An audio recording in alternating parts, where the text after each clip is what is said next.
Hello, I'm Francis Terry and I'm a classical architect and I specialise in designing country houses. And today I'm with Martin Leay, who's an environmental planner, and we're going to be discussing paragraph 80. Martin, if you could just maybe describe what you do and a little bit about what paragraph 80 is. Yes, under the National Planning Policy Framework, NPPF, paragraph 80 supersedes the previous paragraphs of earlier versions. Originally this legislation came under para 55, then para 79E, now para 80, but it all started back in 1997 under what some call the Gummer law, where essentially new houses in the countryside are not allowed under policy unless needed for agriculture or forestry or other purposes, but so as not to lose the great tradition of the New English country house, Gummer persuaded the government to introduce the legislation then, which was to allow for large new country houses as an exception.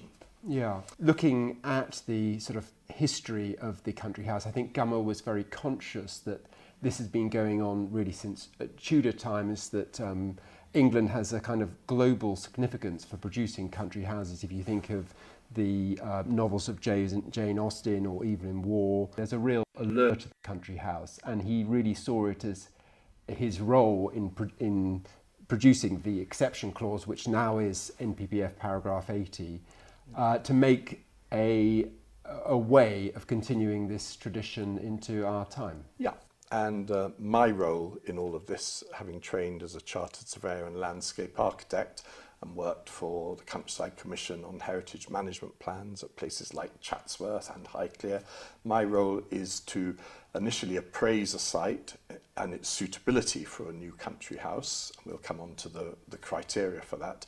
And then working with great architects and other professionals to draw together what's needed and to make sure that we give the client good advice step by step as to the likelihood of success and the timescales required and the work that will be needed. We've done this a number of times together, and you've identified 5 key tests to ensure that a house is exceptional. If we could just go through those one by one. Yeah, I think what I'll do first is just summarise the 5 and then we can talk about each individually. So the 5 key tests allow for a new isolated house in the countryside, and we'll talk about what constitutes isolated in a little while. And these 5 tests are: firstly, the design has to be of exceptional quality. Secondly, it has to be truly outstanding, reflecting the highest standards in architecture. Previously, it could be truly outstanding or innovative, but that option isn't there anymore. It just has to be truly outstanding. Thirdly, it has to help raise standards of design more generally in rural areas, in other words, to be an exemplar. Fourthly, the project has to deliver significant enhancement of the immediate setting, so that's the landscape, the habitat. And lastly, it has to be sensitive to the defining characteristics of the area. So those are the 5 key tests. Well, if we start with the first one, design of exceptional quality, and we've done this a number of times, and this comes down to the quality of the brickwork, the materials. Is there anything else that the planners are really looking for when they see that term, exceptional quality? I think you can design a truly exceptional house in isolation. So you could just have beautiful elevations and floor plans and you would look at the design and say, that's wonderful, but it has to fit on the site. So a house of exceptional quality that is also truly outstanding has to fit and be right for the site. Yes. So the composition, the scale, the beauty, and I think you've used the test for your own. It has to look as if it's always been absolutely. So that it doesn't look like a kind of intrusion on the landscape, like a sort of factory or something. Sure. It's got to look like it's always been there. It's interesting. That leads very naturally on to truly outstanding, because you could make a building that has the best brickwork, the best joinery, but it isn't truly outstanding. And I'm just interested to sort of unpick what you feel are the things that go making something from exceptional quality into truly outstanding? What is the... Well, I think the move, the design has to be truly outstanding and of exceptional quality, but then the truly outstanding requirement specifically is how it will then be built, the craftsmanship, yes, the quality of the stone, of the detailing, the overall composition, you know, all of how it will be done. And it's not just that it has to be very good, it has to be truly outstanding. So it has to be the very, very best that you can deliver. I mean, that goes beyond the craftsmanship. That Yes. will be the proportions, how it sits in the land, you know, if it's a sloping site, how you've catered for that level in a way that seems natural, and is beyond the ordinary, Yes. that isn't just sort of the everyday. I think you're right. I think the composition and how it sits. So the house doesn't exist in isolation. It sits within a setting and it has to feel right. Yes, I mean, we often talk about my work being classical with a twist. So it isn't a matter of just simply copying classical buildings of the past. It's looking at the site, the brief, the context, the materials, and doing something that is of that place, of our time. Yes. And that's, I feel, the sort of thing they're looking for going above and beyond yes. the ordinary. Yes, and I think we had a good example working together in Wiltshire where we were on a very wide open plain landscape, downland landscape, huge visual envelope, and we replaced some ugly farm buildings, and then the design, you had a very beautiful classical centre part of the site, and then two wings opened up and almost embraced the landscape, and they responded to that very wide setting. Yes. And those wings were designed not purely classically. No, sure. And I think that it's got to be something. I mean, a lot of people bandy the word pastiche, but you don't just replicate an 18th century design. Yes, I mean, neither do people really want exactly an 18th century design. They want a house that caters for modern life and so on, and that, I feel, contributes into the progression of the English country house in the same way that a Tudor house had different requirements from a Georgian house, and we're all part of that ongoing sort of living tradition. I think another thing on the truly outstanding, which is of a growing issue, is sustainability. We've both found that planners are really looking at the embodied carbon of the build, how it will be heated, the insulation. This is going to be a growing issue. Yeah, no, we've certainly found that over just the last 3 or 4 years.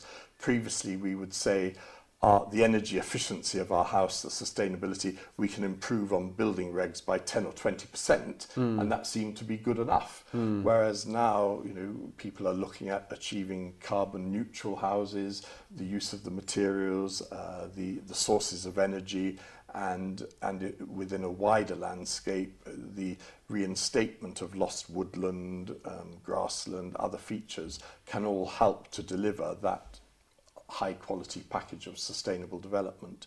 And that, you know, as we are finding with COP26, the call for us all to be more sustainable in our living, I think will grow and grow. And so, for instance, you've designed a house using cross-laminated timber, absolutely, rather than so much steel and concrete, which environmentally is far, far better. Although we do know that stone is a sustainable material, because if you can... Well, it comes from the ground. It comes from the ground, exactly. And it is recyclable. So, well, these sort of arguments, which we've always had in our rationales for our designs, are a growing thing. The recyclability, as you mentioned, are all a big issue. Yes. And, I mean, this, in a way, takes us to the next part of your categories, which is to raise the standards of design more generally in rural areas. I mean, really, if you do an excellent building, it will be talked about, it will be seen. I mean, it is a kind of consequence, I'd say. It is. I think it's going to be an exemplar. So interest in that house, it will be written up in publications. If you're using traditional skills and traditional craftsmanship, which are often only used for repair of buildings, you're showing how that can still be applied in a new house. There have been projects where a website has been set up to show the process of the construction that can be seen by others. There can be visits by professional bodies. Will an owner of a paragraph 80 house be obliged to do these things? No, not at all. There's no requirement to open to the public or have visits. But I think where you show that the process of construction will be recorded and will be available as an exemplar, I think that's the sort of expectation that it will be a model that can then be applied, maybe on a different scale, maybe in different ways, maybe with different techniques, but the way in which you designed using cross-laminated timber, that could still be used on a smaller scheme. And things like flint work is a sort of a dying trade, and I think people like the National Trust and Historic England are all very keen that these new houses should use these crafts, so that there's something exciting for these young people coming up to get their teeth into. And I think from the origins of classical architecture, the use of materials has, and the way in which classical houses are built has stood the test of time. And although now the designs will progress and suit modern day living, and you've talked about classical with a twist, it is ensuring that those skills aren't lost, because there's an outlet for them. Yes. Well, I think we come to the next, which is a very important one, which you raised, significant enhancement of the immediate setting. Yes. So we've had some successes in Norfolk, and I remember South Norfolk Council telling us that of the 7 cases they had refused, 6 were refused because they failed to deliver significant enhancement of the immediate setting. So in other words, it wasn't all about the architecture, it's whether the land around the house, which might only be 2 or 3 acres, but often it will be more, 50 acres, you're delivering significant enhancement. So our starting point on this is we look to see what's happened to that landscape, not just the site, but the wider landscape for a few miles away. What's happened over the last 200 years? Has the quantity of woodland gone down? Have hedges been removed? Has species-rich grassland been ploughed out for arable cultivation? Have farm ponds been lost? Have orchards disappeared? So we will look at what were the components of that landscape, and where there's a deficit, we reinstate those and create new. So it's not just about landscape features, it's about habitat, biodiversity. Wetland habitats are very good for a whole range of species. So we look at the potential, and then we look at delivering through a combined landscape and ecology management plan. I mean, I suppose this is another test, is that if you look at a landscape and it looks so perfect and unspoiled, and there's lots of beautiful hedgerow that's been there for hundreds of years, it's going to be a much more of an uphill struggle than an old derelict, say, farm, or possibly a light industrial unit where there's lots of concrete. And when you can say, right, we'll get rid of this concrete, we'll replace this with grassland or whatever it is. So I suppose it is the enhancement, making it better. But that, in a way, it's not to say you can't take even farmland that has been in very commercial farming for a long time with lots of pesticides and all of that, and say, well, we can look at this whole area and significantly enhance it, and part of that is having a house. So it isn't. I suppose you don't have to have a kind of concrete. No, you don't. No, we've succeeded on greenfield sites, but then we've shown that additional planting and all those landscape measures in combination deliver significant enhancement of the setting. And it's also how we said you can't design a house in isolation. The house has to sit as a composition within the landscape.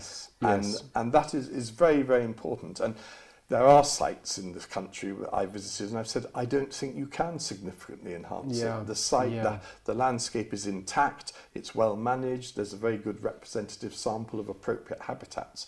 And you can't say, oh, I'll create new parkland in a landscape that's downland in character. Yeah. It has to be appropriate, and that brings us to the fifth and final criterion, which is your proposals have to be sensitive to the defining characteristics of the area. Yes, yes. And for that, again, we don't start with the architecture, so sorry, Mr. Architect.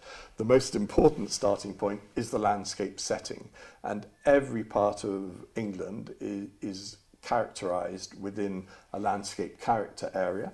So we can find out what are the key components of the landscape. We can look at a biodiversity action plan for that county, so we can see what types of enhancement will be appropriate to the setting. Yeah, and that's so important. As well as that, what we often do is I go on a tour with someone who knows a lot about historic buildings, and I've done this by myself sometimes, we just drive around the area and look for trends that are happening. And this could be it could be an area where there's lots of flint, or sometimes it's a stylistic thing where there's a lot of Gothic architecture, or it might be a lot of arts and crafts architecture. So it's both materials and also style. And I suppose what this part of the legislation is about is, given it's so easy to transport materials all over the world, is trying to keep the Cotswolds looking like the Cotswolds with the Cotswold stone, trying to make Essex with red brick look like it should do, because there's indigenous red brick. Other areas are flint areas, and it's trying to encourage that. Is basically it. And I think that you're right. There's a lot about the architecture. What's the typical form of roofing? Yes.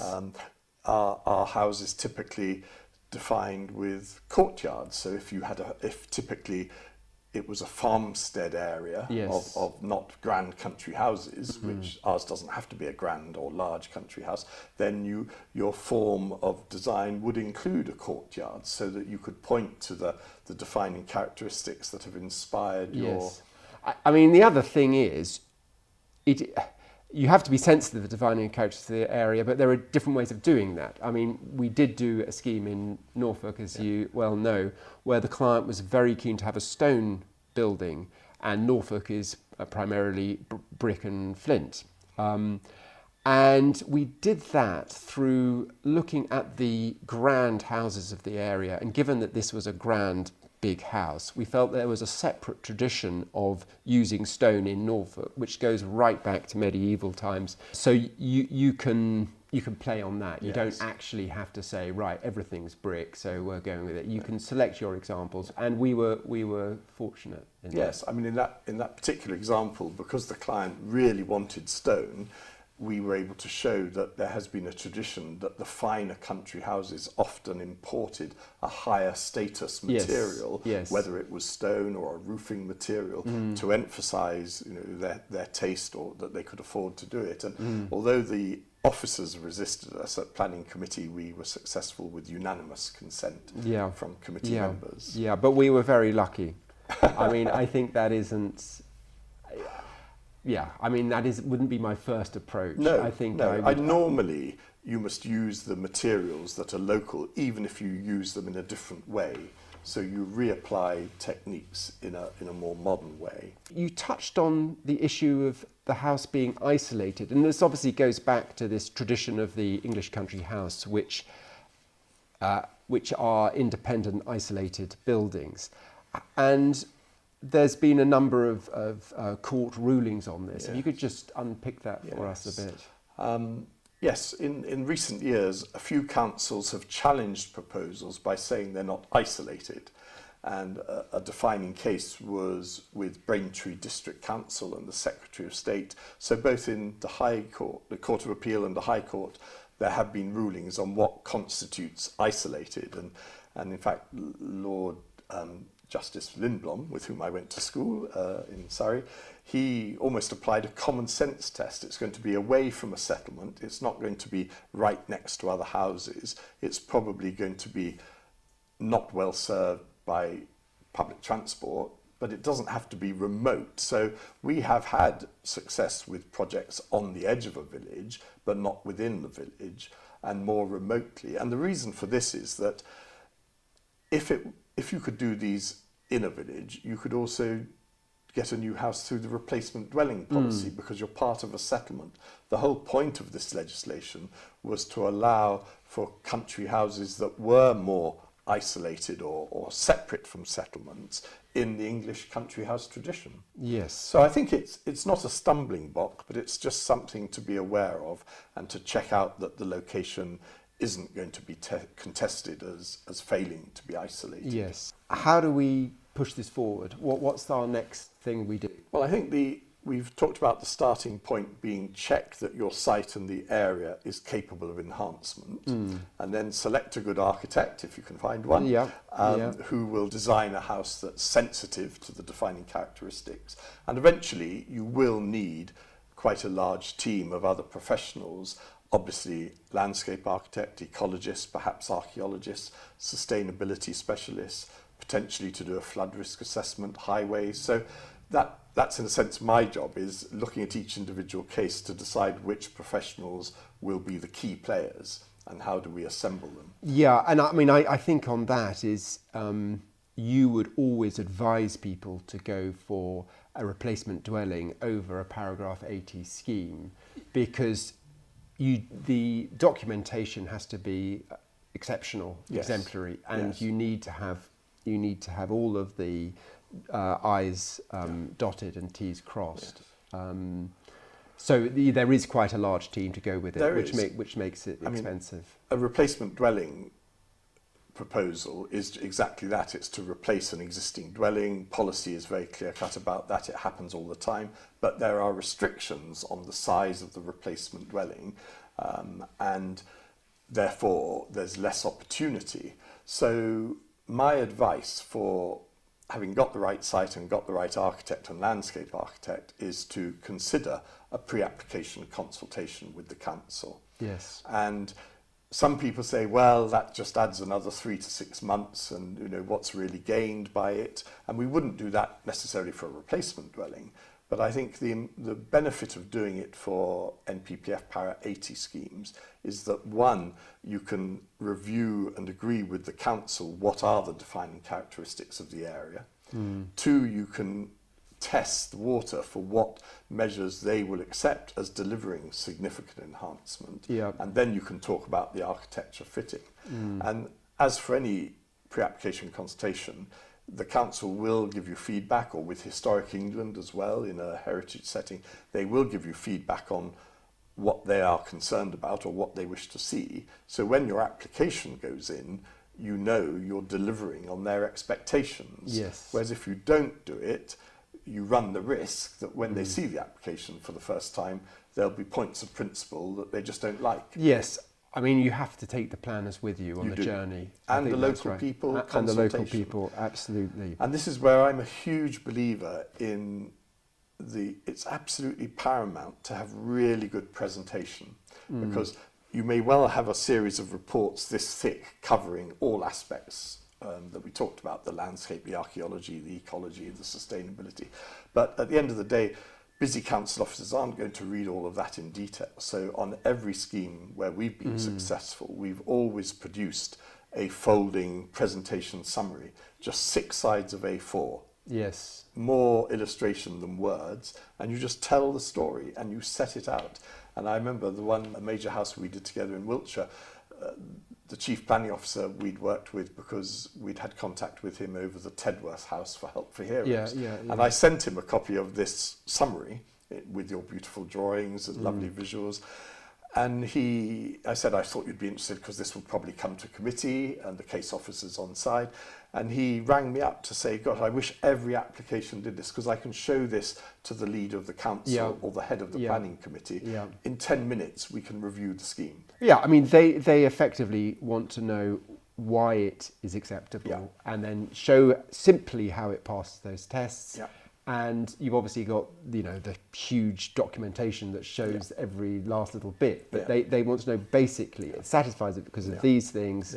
That's how it's done.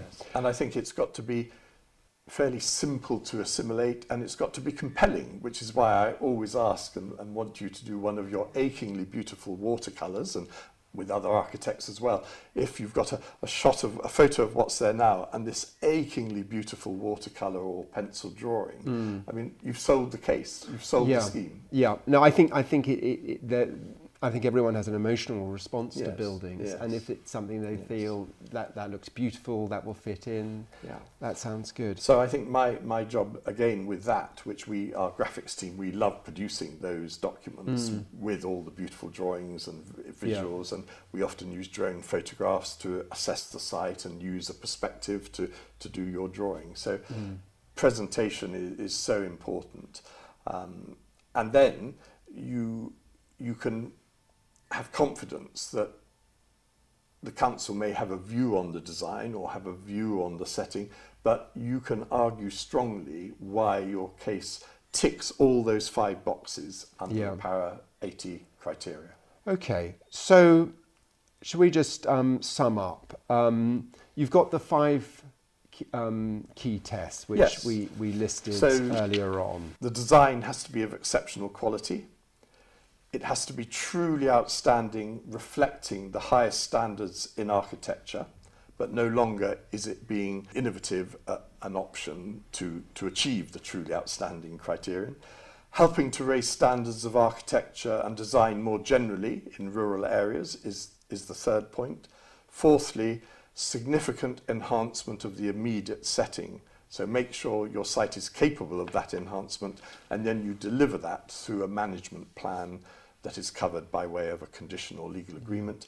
And finally, you demonstrate sensitivity to the defining characteristics of the area, both in architectural and landscape terms. Yeah, you have to look at the potential site suitability for enhancement. That is obviously key, sort of day one starting point.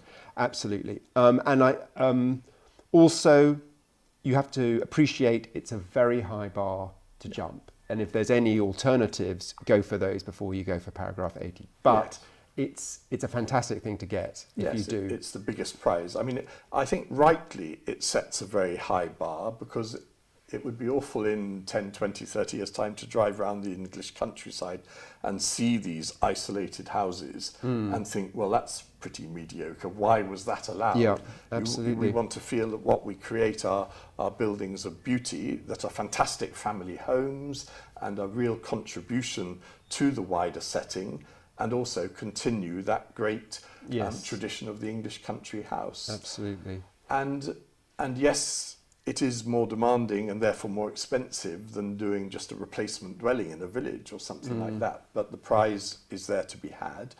And we both recommend that approach it on a stage-by-stage basis. And Francis, on your website, you show examples of your taster days. Yeah, I mean, I've always found, actually, that people say, oh, it was very expensive to do. But what happens is you know very early whether it's not going to get permission. So it isn't a kind of case of, oh, I've invested all this money.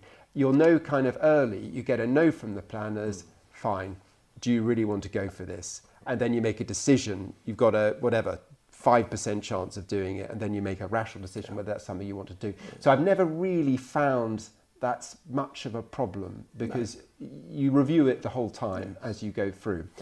And similarly, if I see a site early on, I will discuss the type of house that you think would fit well there, what the client wants to achieve, but I will also be reviewing very early on, is this site capable of and we've been to sites and we've just and we've just said to the client, bad site, don't do it, don't start, because it's just not worth the investment. And other times we go and say, I think this can, and sometimes I'm surprised actually by the ones which you I'll come and see a site, and I can do a bit of background research as to the change, and I can see the potential for new woodland, new wetland, enhanced hedgerows, species-rich grassland.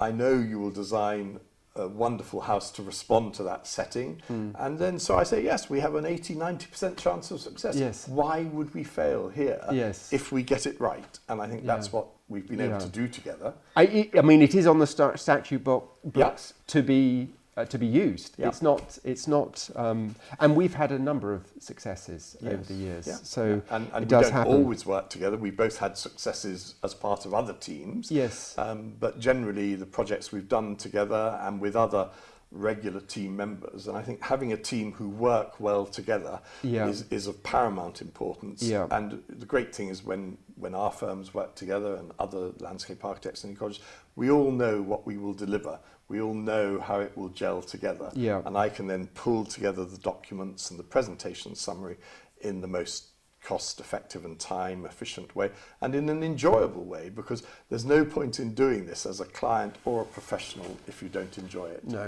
So I think finally the last thing to say is if you do have a site or maybe several possible sites where you think that would be suitable for a country house and that's what you'd like to do, get in touch with either me or Martin, and we'd come for a day, both of us, and we'd review the different locations, and that's how we'd start the process. Yeah. So we look forward to being able to do that many more times in the years to come, to build on the successes that we've had to date. Absolutely.